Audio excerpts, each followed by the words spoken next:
Welcome to the Daily Bite. I'm your host, Reverend Steve Andrews.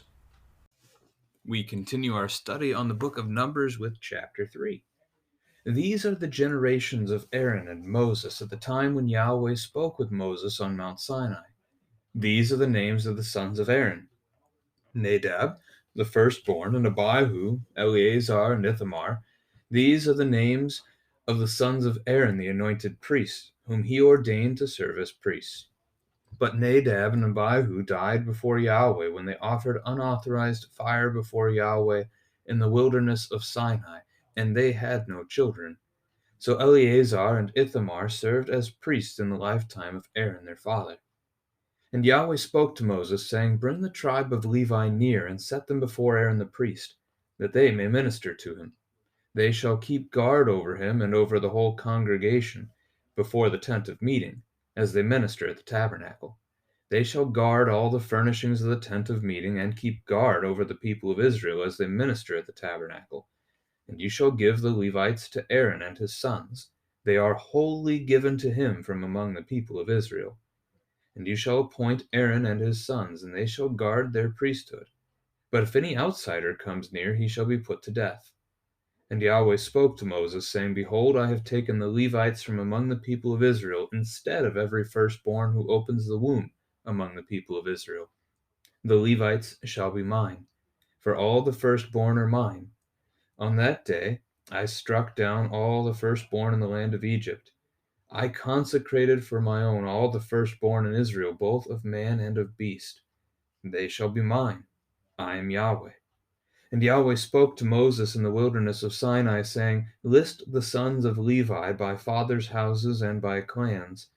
Every male from a month old and upward you shall list. So Moses listed them according to the word of Yahweh as he was commanded. And these were the sons of Levi by their names: Gershon, and Kohath, and Merari. And these are the names of the sons of Gershon by their clans: Libni and Shimei. And the sons of Kohath by their clans: Amram, Izhar, Hebron, and Uzziel. And the sons of Merari by their clans: Mali and Mushi. These are the clans of the Levites by their fathers' houses. To Gershon belonged the clan of the Libnites and the clan of the Shimeites. These were the clans of the Gershonites. Their listing according to the number of all the males from a month old and upward was 7,500. The clans of the Gershonites were to camp behind the tabernacle on the west, with Eliasaph the son of Lael as chief of the father's house of the Gershonites. And the guard duty of the sons of Gershon in the tent of meeting involved the tabernacle, the tent with its covering, the screen for the entrance of the tent of meeting, the hangings of the court, the screen for the door of the court that is around the tabernacle and the altar, and its cords, all the service connected with these. To Kohath belonged the clan of the Amramites, and the clan of the Izharites, and the clan of the Hebronites, and the clan of the Uzzielites. These are the clans of the Kohathites. According to the number of all the males from a month old and upward, there were 8,600 keeping guard over the sanctuary. The clans of the sons of Kohath were to camp on the south side of the tabernacle, with Elizaphan the son of Uzziel as chief of the father's house of the clans of the Kohathites. And their guard duty involved the ark, the table, the lampstand, the altars, the vessels of the sanctuary with which the priests minister, and the screen, all the service connected with these. And Eleazar, the son of Aaron the priest, was to be chief over the chiefs of the Levites, and to have oversight of those who kept guard over the sanctuary. To Merari belonged the clan of the Malites and the clan of the Mushites. These are the clans of Merari. Their listing, according to the number of all the males from a month old and upward, was 6,200. And the chief of the father's house of the clans of Merari was Azuriel, the son of Abihail. They were to camp on the north side of the tabernacle.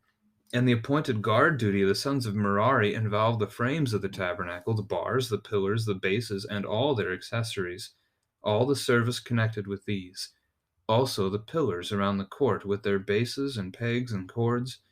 Those who were to camp before the tabernacle on the east, before the tent of meeting toward the sunrise, were Moses and Aaron and his sons, guarding the sanctuary itself to protect the people of Israel, and any outsider who came near was to be put to death. All those listed among the Levites, whom Moses and Aaron listed at the commandment of Yahweh by clans, all the males from a month old and upward were 22,000.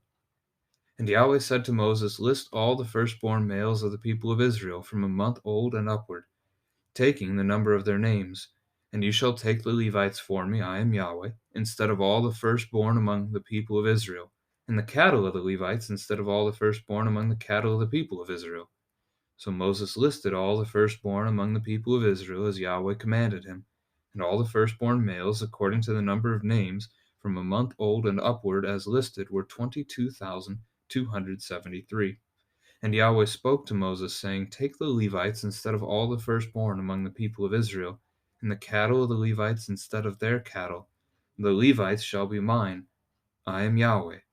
And as the redemption price for the 273 of the firstborn of the people of Israel over and above the number of the male Levites, you shall take 5 shekels per head. You shall take them according to the shekel of the sanctuary, the shekel of 20 gerahs, and give the money to Aaron and his sons as the redemption price for those who are over. So Moses took the redemption money from those who were over and above those redeemed by the Levites. From the firstborn of the people of Israel he took the money, 1,365 shekels, by the shekel of the sanctuary, and Moses gave the redemption money to Aaron and his sons, according to the word of Yahweh, as Yahweh commanded Moses. This is the word of the Lord. So our text today begins with naming off for you the sons of Aaron, and there are 4 of them: Nadab, Abihu, Eleazar, and Ithamar.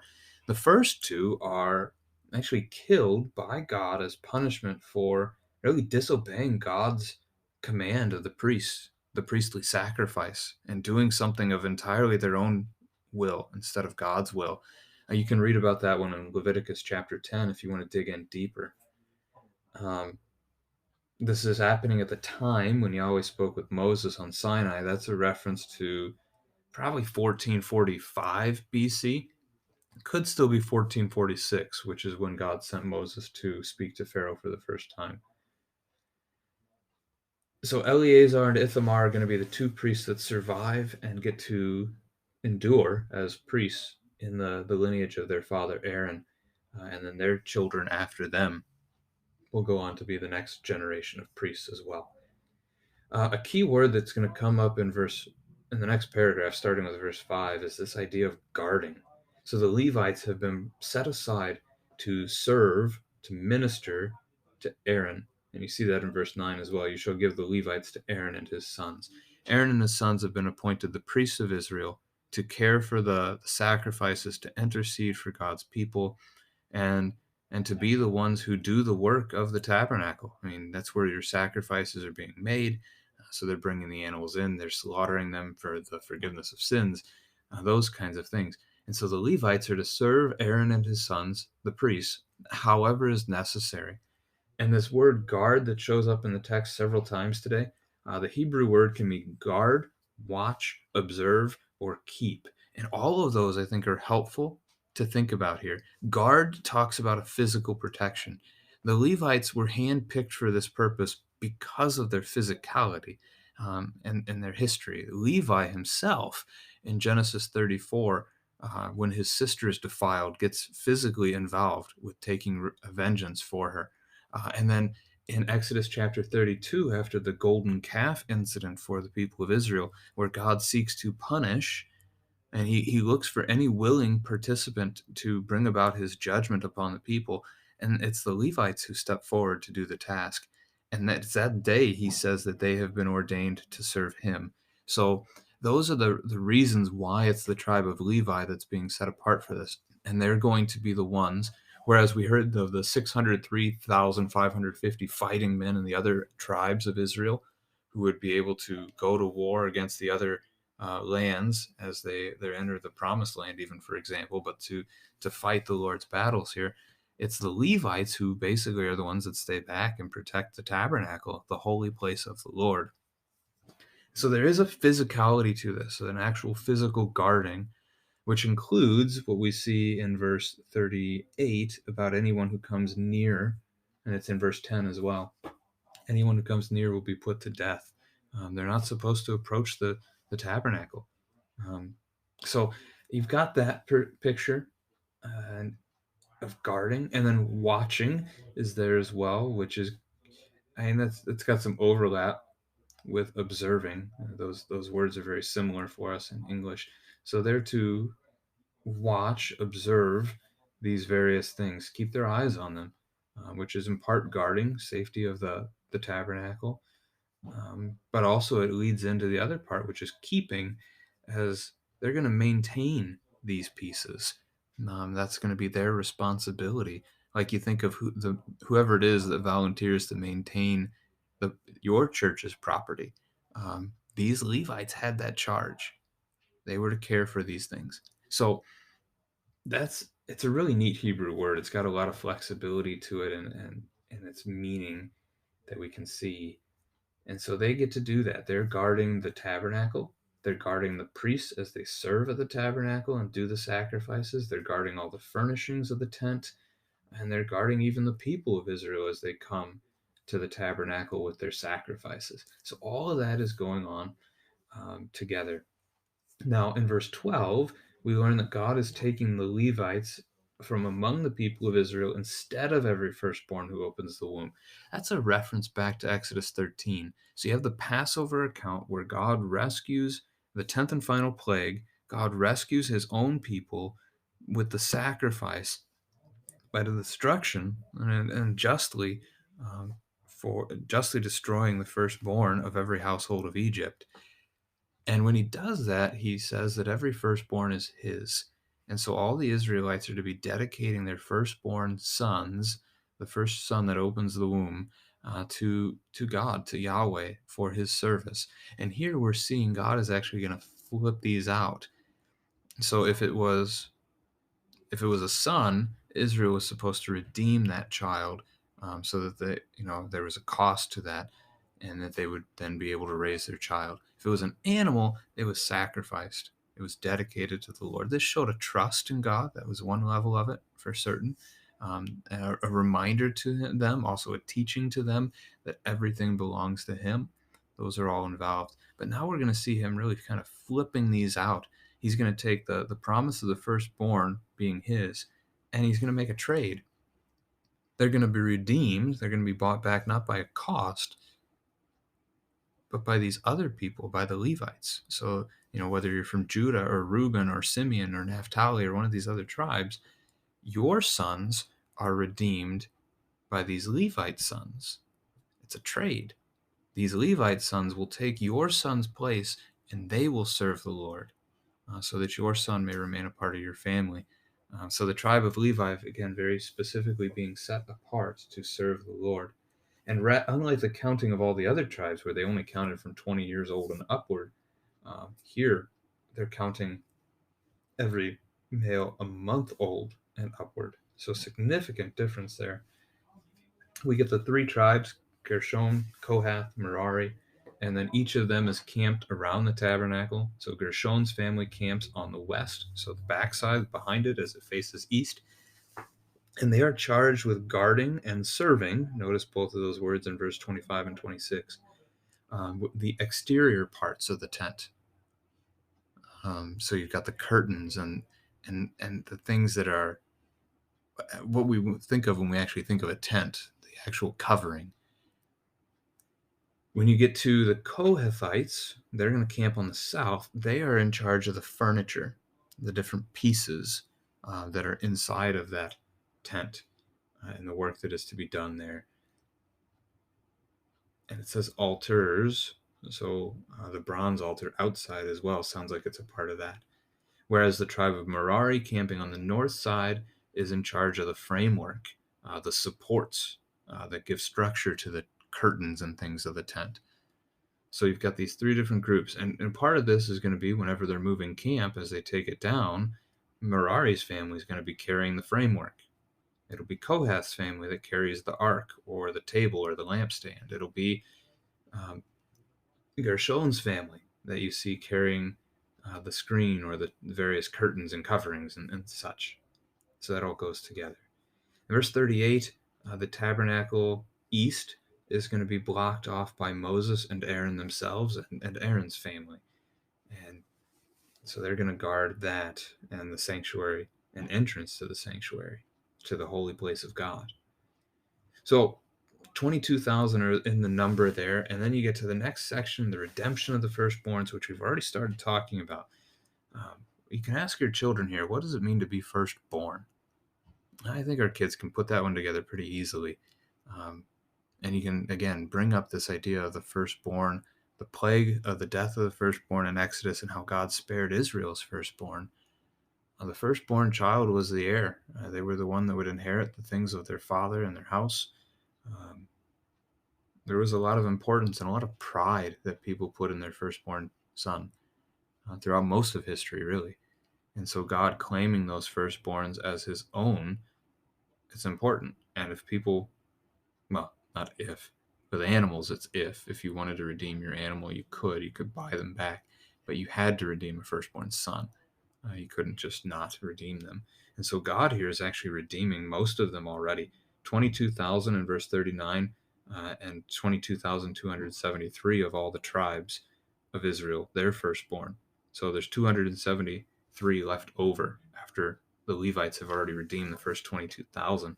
And so they have to pay that extra cost of redemption for the extra 273 firstborn sons to the rest of the clans of Israel.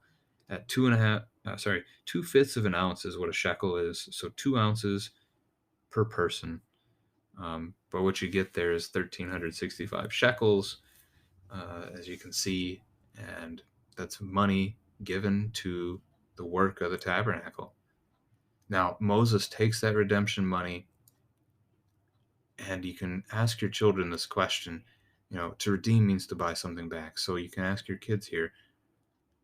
We see these boys being bought back, redeemed. Who redeemed us? Who bought us back, and how did he do it? And that's a reference to Jesus, and he does it by his own blood. I mean, 1 Corinthians chapter 6, you are not your own, you were bought with a price. And we're called to honor God with our bodies in that verse. So the one thing that's a bit confusing here is verse 43, where we learn that the firstborn males of Israel only number 22,273. There are 603,550 Israelite males 20 and older. So this number strikes us as being quite low in that regard. I found a couple of different theories about possibilities here of what this means. And they kind of piggyback each other. So the one is from Patrick Kuski, and his commentary suggests that this is all the firstborn children since they left Egypt, since the Exodus. That's 13 months ago. So it's not a long time that's passed here. And that's a lot of kids being born. So that almost seems too high. But then Matthew Henry's commentary, he chimes in on that. He adds to that the idea that in that push of the Lord for the Exodus from Egypt, with all those plagues happening, that in that time, as that great moment of faith is occurring, that the Israelites were pushed more towards marriage and family and having children as gifts from the Lord, because they were trusting in the Lord and in his promises and in his provision. And so you had a boon of marriages right during the Exodus, and you had then, as you come out of that, a boon of firstborn kids from those new marriages, which then would, and that probably makes the most sense of what I was able to read. But it's a thought I'd never had before. The idea that they were marrying more during the plagues in Egypt because they were seeing God's faithfulness, and it was encouraging them to also be faithful. And as they were thinking about freedom and getting out of slavery, they might have been more encouraged even at that to have families, thinking of the future that their children might have. So there's some things to think about and to talk about with your family today.